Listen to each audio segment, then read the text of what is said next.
fine. Don't like it? No, I don't like it. I don't like it at all. Well, look, it was renewed at some point. Yeah. It's obviously not 1800s, but look at this. Yeah. Like, it's like... So with this in mind, I'm not going to keep it. Yep. But I have a confession. Mm-hmm. Over 120 renos now, and I do not measure my own windows. It's not easy. It's really hard. Yeah. Hey, you guys have a different language. You talk about reveal size, window size.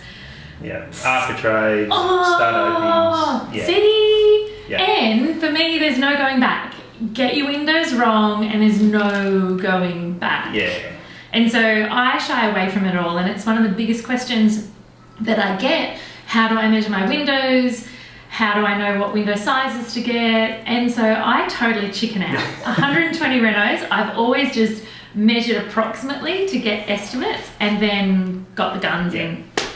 I think the first thing first, if you want an estimate, measure it approximately and get your estimate so Cool. you know what you're dealing with in your budget. Yeah. And also the main thing first to think about is how you're going to use the room and what airflow you want, what light you want to get in. Yeah. There's also heat reduction. All those type of things are going Security, certainly. So all those things to consider first so that you sort of get your budget for what you want to do. Because that's a really good point. Different window types cost different amounts. Certainly.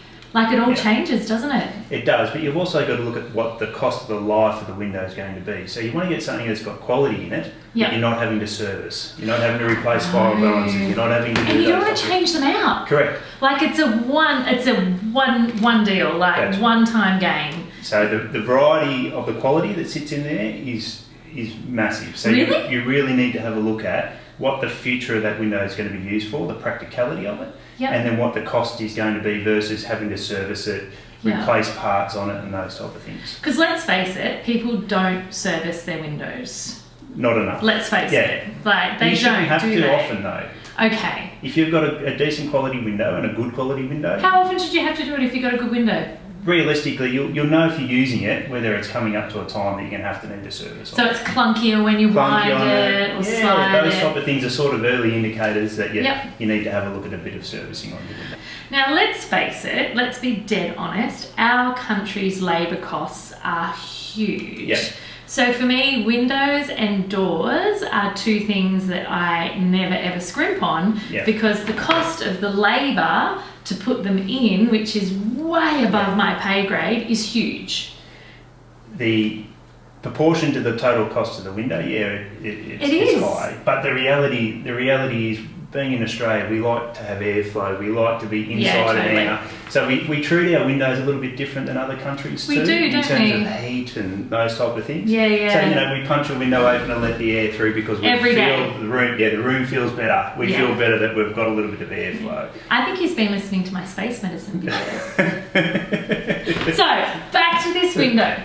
Once I've worked out what I want here, and for me, I'm going with a double hung here because there's nothing 1880s about a slider.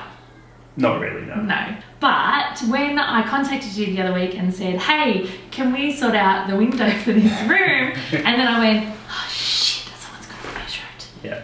Because I'm not up for it. Yeah. So for everyone that's watching this video and everyone that writes into me going, how do I measure my windows? David's going to tell you because I don't know. We can give you a few little tips. The first thing is picking the right window for your room. Yep. So double hung for this area is a good choice. Yep. One of the things you're keeping in mind now is because you're going to do an extension out the back here, this has to marry with that. Correct. So you don't want to be choosing something that doesn't match. Correct. Because it's going to become obvious that one section was here and one section wasn't. All right, so now that the reveal is off and half of the wall has fallen out. Yes. Yep. What's this? What is it? What's the measurement you need to know? Okay, so basically we want to know what the tight opening is. So as we would measure across, we would see here on this side, there's probably about another 40 odd mil gap that sits into there. So that's between reveal and where your brick or your stud starts? Yes, so normally on a brick inside, you would be going right tight to the brick. Yep. Which would give you your tight opening size. Yep. So, but you would also do that for the height as well. Okay, so this and that. That's so right, but width and height. And making sure that you measure it straight. top, bottom, just so that you know that Yep. if something's out of square or not, that you'd get an accurate measurement. And so basically, when people pull off their arcs, they're always going to find a gap generally between their reveal and their stud or the edge of their brickwork. You'll see your stud, but also you might see where people have packed it out. Yeah, doesn't count. Get rid of that. Well, Just means you can make it wider. If the ability to make it wider gives you something that you can gain through there and make your window a little bit bigger.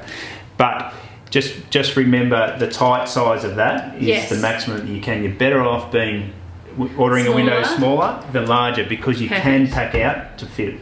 Perfect. Awesome. But just remember too that your inside dimension, you'll also need to take a measurement on your outside. So the same, but on your outside. Because your outside opening is smaller than your inside opening. Potentially smaller than your inside. Well, that'd be because of weatherboard.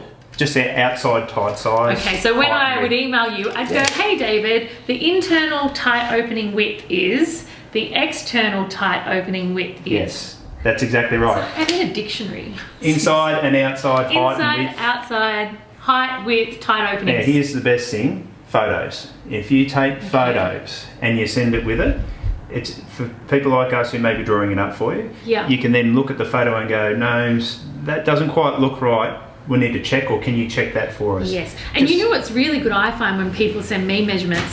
If they send me a measurement of what they're measuring. Yes. Because other than going, oh, I measured it, David, it's fine. You'll be like, you're measuring the wrong thing, babe. Yeah. Exactly right. So if you get that right, it makes it easier. Okay, perfect. Awesome. Well, I'm going to give this a crack and send it off to you guys, and then we'll work out whether we got it right when Chook goes to install it. Yeah, sounds good. Okay. So here is what we learnt from David. When measuring your window openings to send off to your window supplier, it's best to measure the tight opening, this being the distance from brick to brick. Repeat this 3 times horizontally and vertically for an accurate measurement. Once you have those written down, repeat this for the external side of the window, making sure that you also take photos along the way. I then send these measurements to my specialist and the photos attached.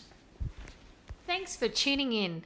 Now make sure you're following me on Instagram for all my latest design and renovation inspo. You can find me at Naomi Findlay Official. See you soon.